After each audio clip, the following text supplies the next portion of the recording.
you mentioned Ellison. So they're taking over CBS News and maybe bringing in Barry Weiss to try to be like a non-woke voice of reason in there, overseeing editorial. That would be a step definitely in the right direction. Then there's a possibility that there was some talk about Ellison possibly even buying CNN and doing the same thing there. So this guy, Dan Pfeiffer, who used to work for Obama, he's part of the Pod Save America guys. He has a Substack, and Mark Halperin was writing about it and talking about it. And on this guy's Substack, this is a former Obama guy, he's worried. He's pearl clutching over there about the fact that now you have, possibly a de-wokeifier at CBS, potentially in the future at CNN. And on top of all that, you've got Trump trying to save TikTok in a way that would wrest it from Chinese control and possibly make it more reasonable and, God forbid, even more open-minded to conservatives, because right now it is a far-left site. And he's very worried about that, Steve, and he writes as follows. Well, the MAGA right is on the verge of controlling the vast majority of the American media ecosystem. There are exceptions, but much of the corporate press is now too loyal to or too afraid of Trump to act as a true check on power. Yes, what would that be like to have an entire media controlled by the same party that controls the White House and acting as a bunch of sycophants in service of him? I mean, like the obtuse statement, like the cluelessness of this. It absolutely is because of what they've done for decade after decade after decade. That being said, I'm a hardcore neo-Brandeisian. I'm a huge believer in Lena Khan and what the FCC, the FTC, what these antitrust really fire breathers and Trump's Justice Department trying to break up Google, trying to break up Facebook. I actually am quite concerned. I am concerned and Larry Ellison is a great guy. Oracle's done a great job what they're doing, but to know that they're trying to buy Warner Brothers immediately after closing a quite difficult transaction, they're trying to buy Warner Brothers and CNN is, I think it has to be questioned. And then on top of it, TikTok. Remember, what we want to have is a system of actual free market capitalism. We don't have that today. The United States has corporatism. Our model, the Chinese communists, the Chinese did not become liberal Democrats, liberal free market Democrats. They became, in the broadest sense, we became more like their model, state capitalism, or what I call corporatism, and the concentration of power. And you see this every day. The one thing I tell people is different than the first administration, right?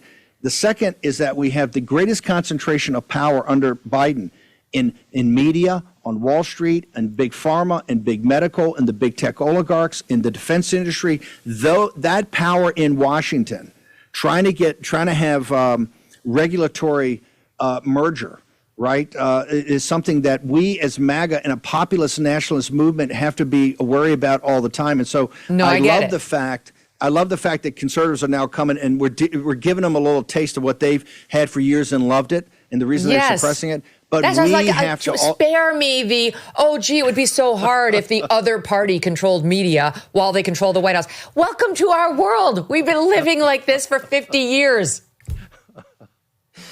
Yes, and particularly fight for Obama. But we, as populists, always have to be on guard for the concentration of corporate and state power. That's something we're going to, and that's a fight that's internal to MAGA and the Trump administration. And I think that fight's going to get very big coming next year and up to the midterms. That makes sense. Let me ask you this. The other piece of this is like the leftist meltdown around the Jimmy Kimmel indefinite suspension. I mean, it hasn't even been fired, is really at 10 out of 10. Like I said at the top, they actually are pretending that this is as serious and as big an event as what happened to Charlie. It's very strange. It's like weird trauma glomming. And, Megyn, I think it's a 12 out of 10. I think it's a 12 out of 10. I've never seen anything like it. This morning on Morning Joe and CNN, it's full coverage. Everything else going in the world, not important. They are literally, because I think they see the fact they can be fired. Would it be this high if we hadn't just lost Charlie? Because they're scared. They know how angry we are. They know how mobilized and motivated we are. And is it a direct reaction to that? Would it be at a 12 if we hadn't just lost Charlie, clearly at the hands of somebody infected with left-wing ideology? Or is this just because, as you say, now they're worried they could actually lose their jobs? I think normally it would be a 7 or 8, maybe a 9. I think it's 12. And the reason is They see the self-organizing nature of the commemorations of Charlie's the death and the vigils, but also the determination of these young people to carry on his work. And I think they see the streets of Korea. They are scared to death because I think for the first time they see that there has been someone that actually made not just a political difference, but a deep cultural difference. I think that's got them scared to death. And I think they feel if they don't put this down now, that if President Trump and the regulators go after him, and also the free market capitals like the affiliate groups start responding to the consumers in their local communities where most of this is happening, right? Because remember, in the affiliates, the owned and operated are New York, Chicago, LA, you know this. The affiliates are really out in the heartland of the country, right? The smaller stations. If they see this happening, they think that's a revolution. They think the barbarians have actually breached the gate. And so that's why they have to put it down now. I think this self-organizing response to Charlie's death has been something that I don't believe it's ever happened in American history. It didn't happen in Kennedy. Didn't even happen, I don't think, in even Martin Luther King, right? This peaceful, just self-organizing vigils, et cetera, and they're scared to death. That is raw cultural and political power. That's why they're at a 12, not a 8 or a 9, which they normally would be. But, Megyn, they're irrational. If you've seen this coverage from when it first happened all the way till this morning, they have lost reason in talking about this. Okay, so let me go into both of those rabbit holes. We're going to start with the freak out over Kimmel and his indefinite suspension. Here's just a small sample, SOT 12. I mean, this is straight out of the authoritarian playbook. When they appease the bully, they put all of us at risk. Out of nowhere, remove a late-night talk show host and program who was sharing an opinion during a comedic monologue, I think should concern every single American. Talk show hosts who are like modern Tom Paines. You need to see what is happening right now. It is the systematic destruction of free speech in this country. This is a moment for the country to mobilize. This is a moment for all of us to be out on the streets protesting. This is a red alert moment. The days are getting darker. I've also read a whole lot about authoritarian regimes. This is the playbook, folks. If you're not paying attention now and doing something about it, well, then you're going to have to sit down the rest of your life because democracy is being taken away. Okay, there's the meltdown. That's just a small sample. We could be here all day playing their leftist freak out over poor Jimmy Kimmel. And what you said, though, is exactly right. They're worried about the vigils across the world. They're worried about the 62,000 applications with high school students and college students to join TPUSA. They know exactly where that's going to lead when those kids become voters in a couple of years for the high schoolers, and they're probably already registered for the college students. Not in a good place for Democrats. And so now what we're starting to see is there's nothing on our side that makes us look bad. Okay, so we talked about we didn't shoot him, we didn't infect the person who shot him. That was all MAGA. Jimmy Kimmel at the apex of that argument. And also, we're not celebrating Charlie's death. We're not. It's not happening. Okay, so let me just give you this woman who's said it on MSNBC she's their fact checker. She's like their misinformation person, Brandy Zadrozny, the other day, SOT 18. Watch this. I think if you look across media generally, you have seen a lot of people trying to grapple with Charlie Kirk's legacy and what that is as a right-wing agitator and as a provocateur and as, a strategist and the most important GOP figure besides Donald Trump, arguably ever. And so, or right now. And so there's a lot of grappling to do, but to suggest that the internet is cheering for this is just the opposite. Total opposite of what's actually happening. It is horrible. Okay, she's such a liar. This is only 25 seconds. Just a few examples. Here we are, SOT 20. Charlie Kirk just got shot in the neck. Hey, ooh, ah, ooh. Eye for an eye, bitch. I think the only thing that went wrong that day was that Trump wasn't standing behind him getting a secondhand bullet. He was such a good person. Why did he get shot? What do you think we're gonna do? Honestly, y'all, he had it coming. Charlie Kirk was a big advocate for the Second Amendment. It worked out well for him. Oh my God. Keith Olbermann is just tweeting out Sinclair can rot in hell along with Charlie Kirk. His tweet, last I checked, had 40,000 likes saying Charlie Kirk is rotting in hell. I mean, this is a sick group. And so they feel the need to go on MSNBC, Steve, and just deny it's happening, which is also driving people to our side. 100%. And by the way, as bad as the one you put up, and we could play hours of that, they have ones about Charlie's children, Charlie's widow. I mean, these people are depraved to a level. And that's why I say there's no compromise.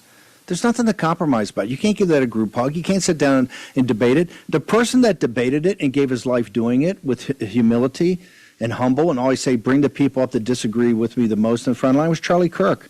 And they shot him like a dog and then celebrated it and mocked it. Okay? So there's nothing to compromise. There's nothing to compromise with. And they show you right there. They tell you exactly who they are.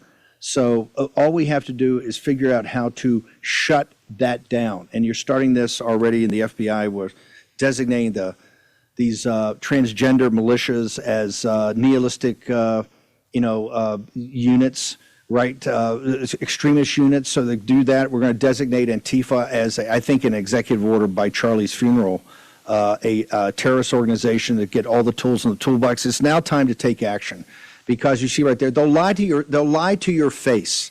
Okay. The thing also, it's hidden. I want to make sure we bring this up, is that what they most fear is not so much Charlie Kirk, the political operative, but Charlie Kirk, the dedicated Christian nationalist.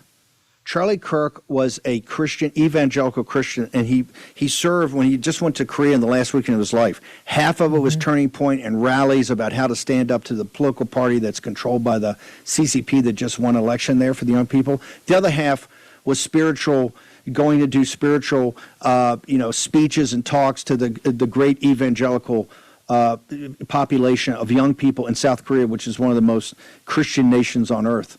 And so that's what they fear about Charlie Kirk. When they're looking at this, and they look at those visuals, and they look at that humility and the humble and the prayer, they see a political force that is a Christian political force. Nothing puts the fear into Wall Street and corporate America and the globalist, okay, as America as a Christian nation, based upon Judeo-Christian values, but a Christian nation. And that is what's freaking them out the most. That's why they're in meltdown. That's why they don't know what to do about this. And particularly as we sit there and go, we're going to be relentless. We're going to take your entire apparatus apart brick by brick, and we're not going to blink, and we're not going to stop.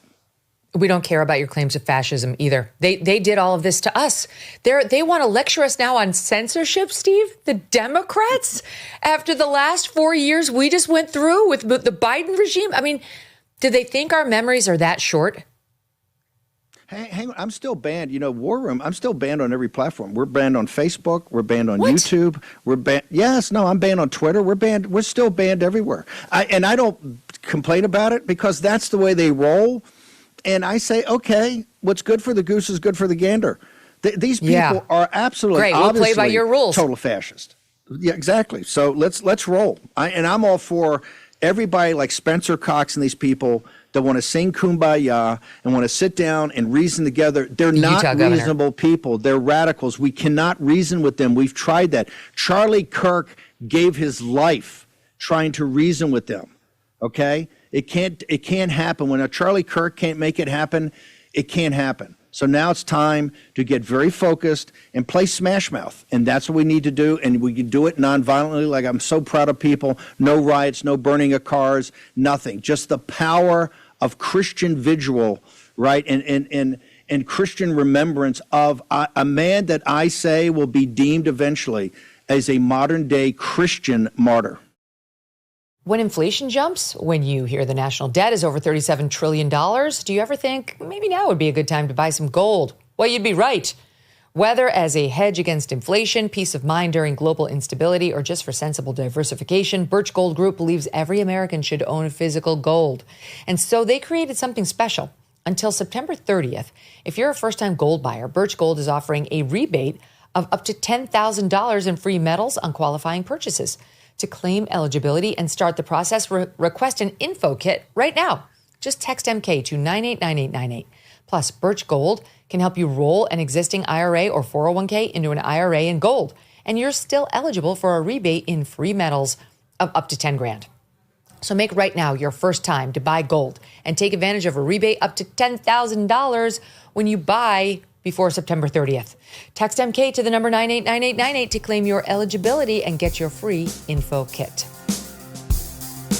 Thanks so much for watching. If you like what you just saw, hit the subscribe button for more clips and full episodes.